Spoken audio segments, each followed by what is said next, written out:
तेबे आसंतु पूर्वर जो वीडियो थिला मोर वीकली मार्केट कथा 1 रे सेथिरे जो स्टॉक डिस्कशन मु करिथिली आस्ट्रा माइक्रोवेव यार केमिति जाईछि देखिबा। तो मु एई जगह रे एंट्री पई कहिथिली जे या ऊपर को हमें किनि पारेबा स्टॉप लॉस या तळ को रखिकी। तो स्टॉक टी एबे पाखा पाखी ए लेवल रु 17% पाखा पाखी से जाई सारछि। आ गोटे स्टॉक कहिथिली क्यूपिड क्यूपिड मध्य ए पाखरु पाखा पाखी 10 टू 12% जाई सारछि। ते परफेक्ट एंट्री एई जगह रे थिला। परफेक्ट एंट्री एई जगह रे थिला। परफेक्ट एंट्री एई जगह रे थिला। ते पळे आसबा गोल्ड पाखकु जेमिति मु पूर्व क्लास रे बा पूर्व वीडियो रे कहिथिली जे एई जो स्टॉक टी अछि बा सॉरी एई जो चार्ट टी देखछन्ती आपण ये 20 day sorry 200 day moving average रो तळकु पळे आछी जोटा कि गोटे डाउन ट्रेंड सेम सिल्वर पाई मध्य अछि। यदि हमें क्रूड ऑयल को देखिबा crude oil 200 moving day average पाखा पाखी रे बोलुछि किंतु पेट्रोल रो रेट कमु नै। तेबे नेक्स्ट आमे आसी जिबा इंडिसेस लेवल को। इंडिसेस लेवल रे कोन होची देखिबा। यदि इंडिसेस लेवल रे हमें कथावार्ता करबा तेबे 50 day moving average sorry 50 day moving average को एबे हमर निफ्टी 50 क्रॉस करि आइछि।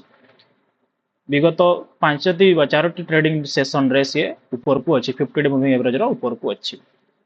किंतु यदि हमें निफ्टी 50 को कंपेयर करूछे हमर स्मॉल कैप आ मिड कैप सह तेबे से वीकेस्ट अछि एमंग ऑल। देखंतु सीएनएक्स स्मॉल को जदि सीएनएक्स स्मॉल कैप को जदि देखिबा हमें तेबे सीएनएक्स स्मॉल कैप ब्रेकआउट पाखा पाखी रे अछि। ब्रेकआउट लेवल रो पाखा पाखी रे अछि आ बहुत बढ़िया एक्शन पूरा अप ट्रेंड रे अछि। तो लगातार एक्शन रे अछि सीएनएक्स स्मॉल कैप।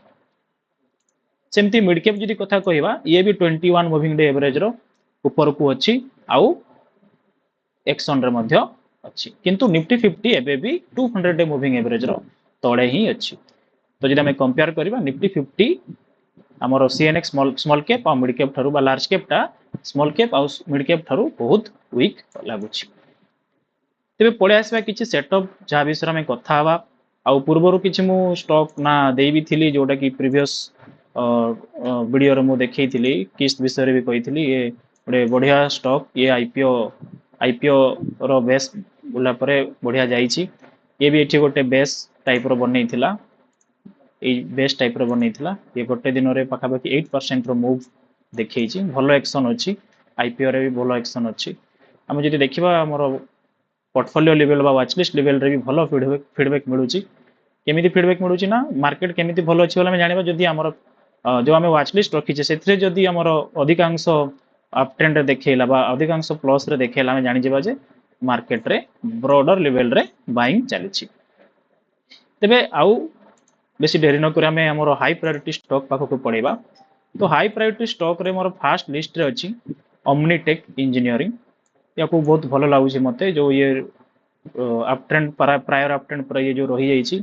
तो यदि काहाकू याकू इंटरेस्ट लागुछि ताले आपण 516 ऊपर याकू नै परिबे विथ स्टॉप लॉस 445।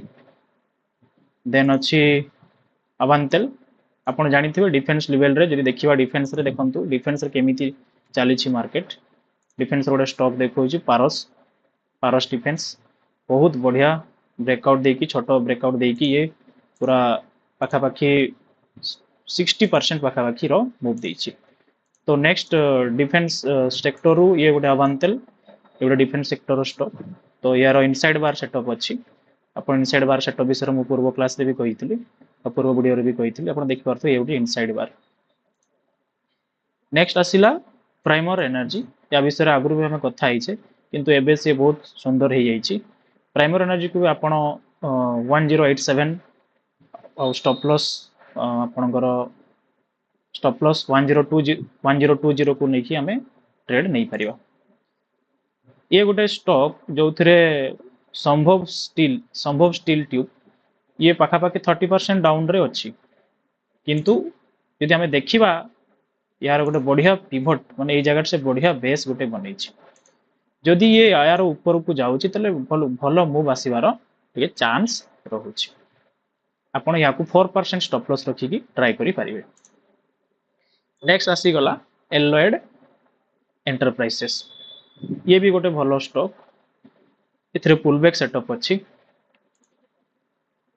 जेस इंजीनियरिंग, एबे आमे जो देखिबा इंडस्ट्रियल मैन्युफैक्चरर करो सेक्टर रे बहुत स्ट्रांग मूवमेंट अच्छी, से भितरु जेस इंजीनियरिंग गोटे मु बाछिची, जो थरे कि रिसेंटली आमे जदि देखिबा 21 मूविंग एवरेज टा 200 मूविंग एवरेज को क्रॉस करके जाइछि, आ बहुत जल्दी ए जो 50 day moving average 200 moving day average को भी क्रॉस कर जो जोडा को आमे कहूछु गोल्डन क्रॉस ओवर।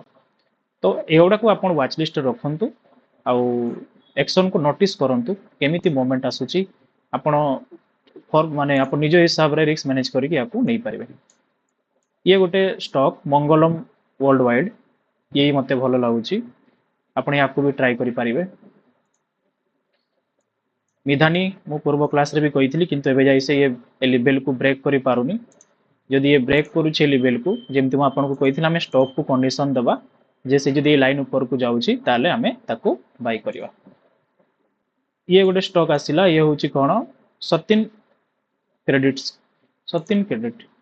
यदि आपण देखिबे ये गोटे कप एंड हैंडल टाइप रो बनेछि, कप एंड हैंडल टाइप रो पैटर्न बनेछि। तो आपण याकू 236 ऊपर को 21 EMA रे एसएल लगे की ट्रेड करि परिबे। ए स्टॉक टी भी हमरो पूर्व वीडियो रे मु कहितली, ये बहुत बेसी कंसोलेशन टाइम भी नहीं गलानी, याकू ए वीक रे ही माने एक्शन को आसी गले भलो। ए दिन भी एंट्री थिला, यदि हमें गोटे लाइन ड्रॉ करिबा ट्रेंड लाइन, ताले देखि पारथबे एटु गोटे ट्रेंड लाइन हमें ड्रॉ करि पारले, या ऊपर को हमें बाय करि परिबा, या ऊपर को बाय करि परिबा विथ स्टॉप लॉस 1366। ये वेदांतर गोटे डिमर्जर स्टॉक वेदांत पावर, यार सर्किट लिमिट 5 अच्छी।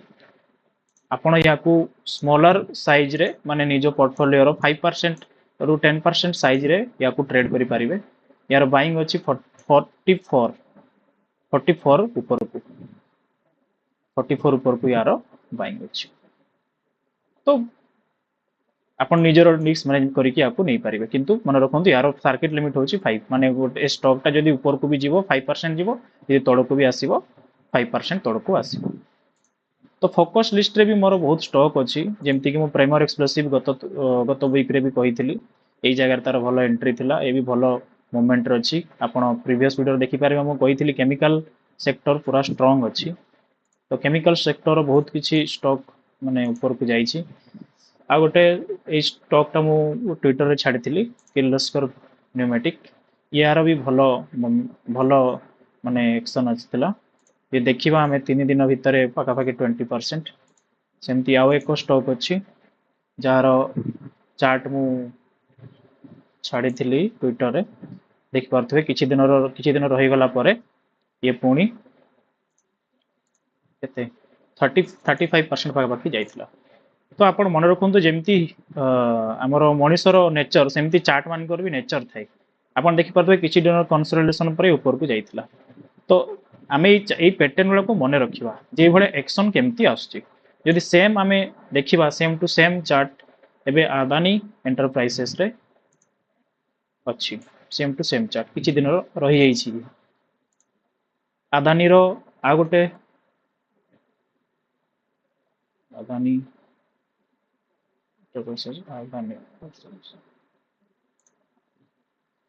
एथिरे भी हमें देखि पारबा किछि दिन कंसोलिडेशन अच्छी। तो चार्ट सब बड़े हिस्ट्री को रिपीट करे, माने सेम सेम टाइप रो चार्ट को हमें जेमती जेते आपण चार्ट रीड करिवे प्रीवियस रो माने प्रीवियस ईयर रो विनर मान को रीड करिवे, सेते आपणकर चार्ट देखिवारो माने आपण को सेते एंट्री एग्जिट आउ कोटा लिनियर स्टॉक कोटा भलो स्टॉक आपण जानि पारिबे। तो आजिर वीडियो रे एति कि मोर हाई प्रायोरिटी वाच लिस्ट रे थिला, जो गुडा म आपण को शेयर करछि। एथि मध्यरु अधिक जदि कहिबे मते तो पर्सनली ओमनीटेक बहुत भलो लागुछि, आउ अवंतल भी भलो लागुछि। आ गोटे स्टॉक अछि अपोलो माइक्रो सिस्टम, एथिरे भी आपण जदि देखिबे एथिरे भी भलो एक्शन अछि। हमें ये पर को जदि गला स्टॉकटा या पर बाय करि परिबा ये बहुत दिन पाखापाखि एप्रिल मंथ रु पूरा ट्रेंड रे अछि जदि एप्रिल मंथ ताको कैलकुलेशन करबा ये पाखापाखि एप्रिल रु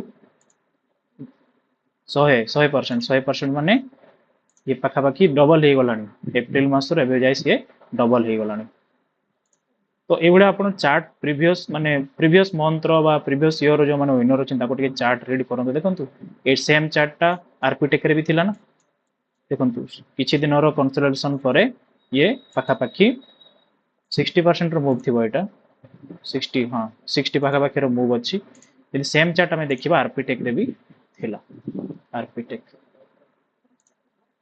देखो आरपीटेक रे भी सेम टाइप रो चार्ट सेम टाइप रो चार्ट ये होची बुलिश जीपीएस ये होची आरपीटेक सेम टाइप रो चार्ट तो चार्ट सब बड़े रिपीट हुए पैटर्न सब बड़े रिपीट हुए आउ आगो को देखिबा नेक्स्ट वीक रे कोन एक्शन आछी एबे तो एफआईए माने भी किनिबा स्टार्ट करलेनी आउ मार्केट रे एक्शन भलो आसिलानी स्टॉक सब ऊपर को जा गलेनी आमे देखिबा बाइंग ब्रॉडर लेवल रे बाइंग आसी गलानी तेबे नेक्स्ट वीक रे हम देखिबा जे आउ कोन हमर जो आमे जो आज पोस्ट करिसे बा आमे जो आज कथा हले डिस्कस करले ए जो स्टॉक विषय रे तांकर कोन एक्शन रहउछ आमे नेक्स्ट वीक रे डिस्कशन करिबा तेबे आपण मो चैनल को सब्सक्राइब करंतु एमिति इन्फॉर्मेशन पई आ एटा बाइंग सेलिंग टिप्स नो आपण निजरो भी टिके जो नॉलेज यूज करंतु एटा केवल एजुकेशनल पर्पस पई दिया होउची आपण मो चैनल को फॉलो करबा सहित मोर ट्विटर हैंडल को भी फॉलो करंतु जो थरे मु रियल टाइम रे एंट्री एग्जिट रो सिग्नल सब सिग्नल तो नुहे सॉरी एंट्री एग्जिट मु पोस्ट करे जो थरे मु एंट्री नउची बा जो चार्ट मते भल लागे कारण एई वीडियोटा आपनकर गोटे वीक रे आछि किंतु ट्विटर रे मु डेली एक्टिव थाए तबे आज वीडियो को एथिरे रखिबा आ नेक्स्ट वीक पई समस्त को ऑल द बेस्ट आमे गोटे बुल रन रो बहुत पाखा पाखी रे अच्छे जदि आमे इंडेक्स लेवल रे कथा हवा सीएनएक्स स्मॉल कैप जोडा मु टिके पूर्व कहली स्ट्रांग अछि सीएनएक्स स्मॉल कैप जदि एई पर को ब्रेकआउट दउची ताले आमे गोटे बुल रन को एंटर करिबा आ 2 वर्ष परे हमर ए बुल रन ता स्टार्ट हबो आमे बहुत दिन पर्यंत देखन तो देखिबा पाखा पाखी आमे 2 वर्ष होला गोटे सेम लेवल रे अच्छे सेप्टेम्बर 2026 रु एबे जाई गोटे डाउन ट्रेंड बा बियर मार्केट रे हमें अच्छे जदि सबु किछि ठीक ठाक चलीला इंडेक्स लेवल रे एफआईए वार रिलेटेड ए सब जिंस जदि ठीक ठाक सब रहिला हमें गोटे बुल रन को बहुत जल्दी पसिबा आ से बुल रन आसीबा पूर्व एबे तो आसीबार अच्छी चली भी आपण शिखंतु निजो टाइम को किछि नुआ स्किल बढ़ेबा बा नुआ जिंस शिखिबा जेमती चार्ट रीडिंग मते जदि पचारिबा मु कोन करे मु प्रीवियस जो विनर रहिले तांको सब रीड करे जेमती प्रीवियस विनर विषय हमर आसे लोअर स्लेब यार चार्ट को आपण स्टडी करि पारबे लोअर स्लेब रो चार्ट को स्टडी करे माने कोन केमिति हेइची कोथरे ईएमए जोडा मु आपण को कहितली 50 डे मूविंग एवरेज तळे गोटे स्टॉक रो किछि मैजिक होय नै सेही भलिया 50 डे मूविंग एवरेज रो ऊपर ही अछि देखंते स्टॉक आ इथरे केमिति मोमेंट आसुची तो ए सब जिंस ऑब्जर्वेशन रु आसे एगोडा आपण के सिखै परिबे नै तो निजरो टाइम को ठीक जगह रे इन्वेस्ट करंतु माने मनी को इन्वेस्ट करबा पूर्व आगो टाइम को इन्वेस्ट करंतु जो थरा आपण बेसी बेनिफिट पाइबे तो आमे बहुत जल्दी गोटे बुल रन को आसीबा जो थरे कि हमर निफ्टी 50 रो यदि आपण देखिए विशेषज्ञ माने एज्यूम करछन जे 30 के पाखा पाखी पहुंची जबो तो देखिबा कोन होउछ आमे प्राइस एक्शन ऊपर बेसी फोकस करबा ना कि न्यूज ऊपर तो प्राइस हिसाब रे जते पर्यंत 200 ईएमए को निफ्टी 50 क्रॉस करि नै तो आमे लार्ज कैप रे एक्शन देखिबा नै किंतु स्मॉल कैप और मिड कैप कंटीन्यूअस एक्शन रे एबे अछि धन्यवाद आज रो वीडियो एथिरे रहिली नेक्स्ट वीक रे पुनी देखा हबो आ गोटे नवा वीडियो को नेकी नमस्कार।